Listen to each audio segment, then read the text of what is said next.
Guys, welcome back to NKL edits. So guys, അപ്പോൾ നമ്മൾ ഇന്ന് നോക്കാൻ പോകുന്നത് എന്താണെന്ന് വെച്ചാൽ നമ്മളിപ്പോൾ പ്രിവ്യൂ കണ്ട ഒരു കിഡിലൻ ട്രാൻസിഷൻ എങ്ങനെ വളരെ സിമ്പിളായിട്ട് അലൈറ്റ് മോഷനിൽ ക്രിയേറ്റ് ചെയ്യുക എന്നുള്ളതാണ്. അപ്പോൾ വളരെ കുറച്ച് എഫക്ട്സും കാര്യങ്ങളും മാത്രമേ നമുക്ക് ആ ഒരു ട്രാൻസിഷൻ ചെയ്യാൻ വേണ്ടിയിട്ടുള്ളൂ. അപ്പോൾ പറഞ്ഞാൽ നിങ്ങൾ ഈ വീഡിയോ മുഴുവനായി സ്കിപ്പ് ചെയ്യാതെ കാണാൻ ശ്രമിക്കുക. സോ ഗൈസ്, നമുക്ക് നേരെ വീഡിയോയിലോട്ട് പോകും. ഞാനിവിടെ അലൈറ്റ് മോഷൻ ഓപ്പൺ ചെയ്തിട്ട് പ്ലസ് ബട്ടൺ ക്ലിക്ക് ചെയ്ത് നമ്മളൊരു പ്രൊജക്റ്റ് ക്രിയേറ്റ് ചെയ്യാണ്. ഇത് നമ്മൾ എന്ത് ചെയ്യുക, പ്ലസ് ബട്ടൺ ക്ലിക്ക് ചെയ്യുക, മീഡിയയിലേക്ക് വരിക. മീഡിയയിലേക്ക് വന്ന ശേഷം നമ്മൾ രണ്ട് ഫോട്ടോസ് എടുക്കുക. ഞാനിപ്പോൾ രണ്ട് ഫോട്ടോസാണ് എടുക്കുന്നത്.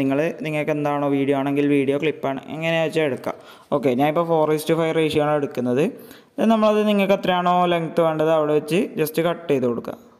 ഓക്കെ, ദെൻ നമ്മൾ എന്ത് ചെയ്യേണ്ടത് വെച്ചാൽ നമ്മൾ ഏറ്റവും മുകളിലുള്ള ആ ഒരു ലെയർ, മുകളിലുള്ള ഫോട്ടോ സെലക്ട് ചെയ്തിട്ട് അത് റൊട്ടേഷനിൽ വന്ന് 180 ഡിഗ്രിയിലേക്ക് റൊട്ടേറ്റ് ചെയ്ത് കൊടുക്കുക കറക്റ്റായിട്ട്.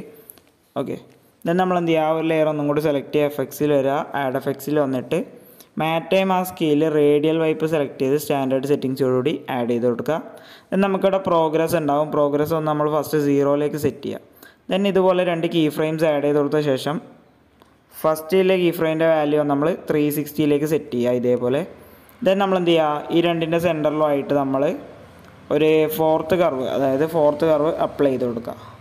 ഓക്കെ, ഇനി നിങ്ങൾക്ക് ഇപ്പോൾ ഈ ഒരു കീ ഫ്രെയിം എവിടെ സെറ്റ് ചെയ്യേണ്ടതെന്ന് വെച്ചാൽ നിങ്ങൾ ആദ്യം ഇപ്പോൾ എന്തെങ്കിലും ഒരു സൂമോ ഒരു പിഞ്ച് വൾജോ അങ്ങനെ എന്തെങ്കിലും കൊടുക്കുന്നുണ്ടെങ്കിൽ അതിന് കണക്കായിട്ട് നിങ്ങളുടെ ആ ഒരു കീ ഫ്രെയിമും സെറ്റ് ചെയ്യുക. ഞാനിപ്പം ഏകദേശം ഈ ഒരു ഭാഗത്തായിട്ടാണ് സെറ്റ് ചെയ്തിട്ടുള്ളത്. ഓക്കെ, ഇതേപോലെയാണ് സെറ്റ് ചെയ്തിട്ടുള്ളത്. ഫസ്റ്റ് കഴിഞ്ഞിട്ട് കുറച്ച് ഇപ്പുറത്തേക്ക്. ഓക്കെ, ഇനി നമ്മൾ എന്ത് ചെയ്യേണ്ടത് വെച്ചാൽ നമ്മൾ ഈ മുകളിലുള്ള ലെയർ നമ്മൾ ഈ ഒരു മുകളിലുള്ള ലെയർ സെലക്ട് ചെയ്യുക, സ്കെയിൽ ടൂളിലേക്ക് വരിക. സ്കെയിൽ ടൂളിലേക്ക് വന്ന് Z ആക്സിസ് സെലക്ട് ചെയ്ത് കൊടുത്ത ശേഷം നമ്മൾ ഇതേപോലെ അതിൻ്റെ വാല്യൂ വന്ന് ഇൻക്രീസ് ചെയ്ത് ഒരു 1900 വരെയൊക്കെ നിങ്ങൾ ഇൻക്രീസ് ചെയ്ത് കൊടുക്കുക ഏകദേശം. ഓക്കെ, അപ്പോൾ ഞാൻ ആ ഒരു വാല്യൂവിലേക്ക് കറക്റ്റായി സെറ്റ് ചെയ്തിട്ടുണ്ടെങ്കിൽ നമ്മൾ എന്ത് ചെയ്യേണ്ടത് വെച്ചാൽ പ്ലസ് ബട്ടൺ ക്ലിക്ക് ചെയ്യുക, ഒബ്ജക്റ്റിൽ വരാൻ നൾ ഒബ്ജക്റ്റ് ആഡ് ചെയ്യുക. ദെൻ നമ്മൾ എന്ത് ചെയ്യുക, ഇതേപോലെ ഇതിൻ്റെ എൻഡിലായി വന്ന് ഇതേപോലെ കട്ട് ചെയ്ത് കൊടുക്കുക. ദെൻ നമ്മൾ ഈ ഒരു ലെയർ ഇതുമായിട്ട് പാരൻ്റ് ചെയ്യുകയാണ്. നമ്മൾ ഏറ്റവും താഴെയുള്ള ലെയർ എടുക്കുക, ഈ ഭാഗത്ത് ക്ലിക്ക് ചെയ്യുക, നൾ വണ്ണുമായിട്ട് പാരൻ്റ് ചെയ്യുക. ദെൻ നമ്മൾ അതിൻ്റെ മുകളിലുള്ള ലെയർ സെലക്ട് ചെയ്യുക, ഇവിടെ വരാൻ നൾ വണ്ണായിട്ട് പാരൻ്റ് ചെയ്യുക. ഓക്കെ, അപ്പോൾ നമ്മളുടെ നള്ളുമായിട്ട് താഴെയുള്ള രണ്ട് ക്ലിപ്പും പാരൻ്റ് ചെയ്തു. ഇനി നമ്മൾ എന്ത് ചെയ്യുക, നൾ ലെയർ സെലക്ട് ചെയ്യുക, ഇതേപോലെ Z ആക്സിസിലേക്ക് വന്ന ശേഷം Z ആക്സിസിൻ്റെ വാല്യൂ നമ്മൾ കുറച്ച് കൊടുക്കുക. നിങ്ങൾക്ക് എത്രയാണോ വേണ്ടത് ആ ഒരു രീതിക്ക് കുറച്ച് കൊടുക്കുക. ഞാനിപ്പോൾ ഒരു 549 ആ ഒരു റേഞ്ചിലാണ് സെറ്റ് ചെയ്തിട്ടുള്ളത്.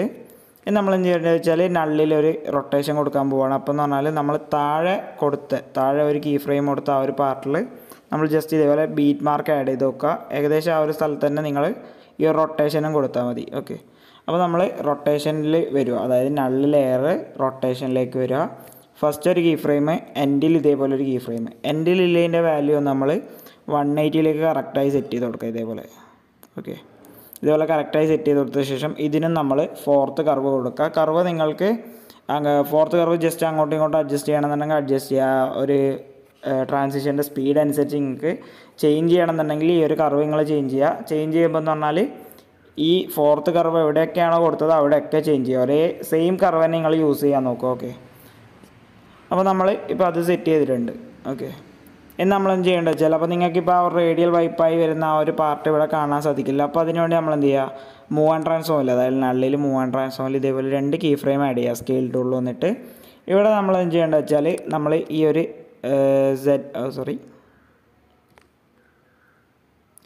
Z ആക്സിസിലേക്ക് വരും. ആ Z ആക്സിസിലേക്ക് വന്ന ശേഷം Zൻ്റെ വാല്യൂ ഒന്ന് നമ്മൾ ഇതേപോലെ കുറച്ച് കൊടുക്കുക. ഓക്കെ, ഏകദേശം ഇതേപോലെ കുറച്ച് കൊടുക്കുമ്പോൾ നിങ്ങൾക്ക് ഒരു 2000 സംതിങ് വാല്യൂസൊക്കെ എത്തുമ്പോൾ നിങ്ങൾക്ക് ഈ ഒരു രീതിക്ക് കിട്ടും. നിങ്ങൾ എത്രയാണോ നിങ്ങൾക്ക് വേണ്ടത് വെച്ചാൽ ആ ഒരു രീതിക്ക് നിങ്ങൾക്ക് സൈസ് സെലക്ട് ചെയ്യാം. ഓക്കെ, ഇനി നമ്മൾ എന്ത് ചെയ്യുക, ഇവിടെയും നമ്മൾ ആ ഒരു ഫോർത്ത് കർവ് തന്നെയാണ് കൊടുക്കുന്നത്. ഇപ്പോൾ നമ്മൾ പ്ലേ ചെയ്യുമ്പോൾ എന്ന് പറഞ്ഞാൽ ഈ ഒരു രീതിക്ക് കറക്റ്റായിട്ട് റൊട്ടേറ്റ് ചെയ്ത് കിട്ടും. ഇനി നമ്മൾ താഴെയുള്ള ആ ഒരു ലെയർ സെലക്ട് ചെയ്യുക, എഫക്ട്സിൽ വരിക, ആഡ് എഫക്ട്സിൽ വരിക, ഇവിടെ മോഷൻ ബ്ലർ ആഡ് ചെയ്യുക.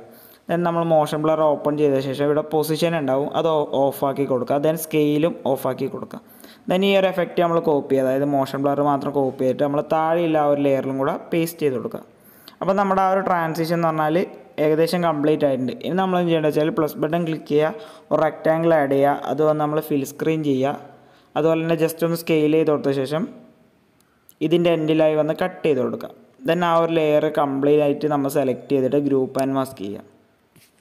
ഇനി ഞാൻ നിങ്ങൾക്ക് ഫസ്റ്റ് ഓഫ് ഓൾ ആദ്യം പറഞ്ഞ പോലെ നിങ്ങൾക്ക് എന്തെങ്കിലും ഇതിലേക്ക് അഡീഷണൽ ആയിട്ട് കൊണ്ടുവരണം എന്നുണ്ടെങ്കിൽ കൊണ്ടുവരാം. അതായത് ഫസ്റ്റ് കാണുന്ന ഈ ഒരു ഫോട്ടോത്തിനാണെങ്കിൽ നിങ്ങൾക്ക് ഒരു സൂം ട്രാൻസിഷൻ കൊണ്ടുവരാം, അല്ലെങ്കിൽ ഒരു പിഞ്ച് വൾജ് കൊണ്ടുവരാം, അല്ലെങ്കിൽ ഈ ഒരു മൊത്തം ട്രാൻസിഷൻ നിങ്ങൾക്ക് ഒരു വേവി എഫക്റ്റ് കൊണ്ടുവരാം. അതിൻ്റെയൊക്കെ ഓൾറെഡി ട്യൂട്ടോറിയൽ ഈ ഒരു ചാനലിൽ തന്നെ ഞാൻ ചെയ്തിട്ടുണ്ട്. അപ്പോൾ നിങ്ങൾ ജസ്റ്റ് ഒന്ന് സെർച്ച് ചെയ്ത് നോക്കുക. എൻ്റെ ചാനൽ തന്നെ അതിൻ്റെ ട്യൂട്ടോറിയൽസും കാര്യങ്ങളൊക്കെ ഉണ്ട്. പിഞ്ച് ബൾജ് ആയാലും വേവ് ആയാലും പലതരം സൂം ട്രാൻസിഷൻസ് ആയാലും. അപ്പോൾ അതൊക്കെ നിങ്ങൾ ഇതിലേക്ക് മിക്സ് ചെയ്ത് ഒരു കിഡ്ലൻ ട്രാൻസിഷൻ ക്രിയേറ്റ് ചെയ്യുക നിങ്ങളുടെ ക്രിയേറ്റിവിറ്റി അനുസരിച്ച്. സോ ഗൈസ് അപ്പോൾ അത്രയേ ഉള്ളൂ നമ്മുടെ ഇന്നത്തെ വീഡിയോ എന്ന് പറയുന്നത്. അപ്പം ഇന്നത്തെ ഈ ഒരു വീഡിയോ നിങ്ങൾക്ക് എല്ലാവർക്കും ഇഷ്ടപ്പെട്ടെന്ന് വിചാരിക്കുന്നു. ഒരു വീഡിയോ ഇഷ്ടപ്പെട്ടാൽ ഈ ഒരു വീഡിയോ നിങ്ങൾ ലൈക്ക് ചെയ്യുക, കമൻറ്റ് ചെയ്യുക, ഷെയർ ചെയ്യുക. അതുപോലെ ഇനി ഇതേപോലെ എഡിറ്റിംഗ് വീഡിയോസ് ലഭിക്കാണ്ട് ചാനൽ സബ്സ്ക്രൈബ് ചെയ്യുക. തൊട്ടടുത്തുള്ള ബെൽ ബട്ടൺ ക്ലിക്ക് ചെയ്ത് ഞാൻ അപ്ലോഡ് ചെയ്യുന്ന എല്ലാ വീഡിയോസും വളരെ പെട്ടെന്ന് നിങ്ങൾക്ക് നോട്ടിഫിക്കേഷനായി ലഭിക്കുന്നതാണ്.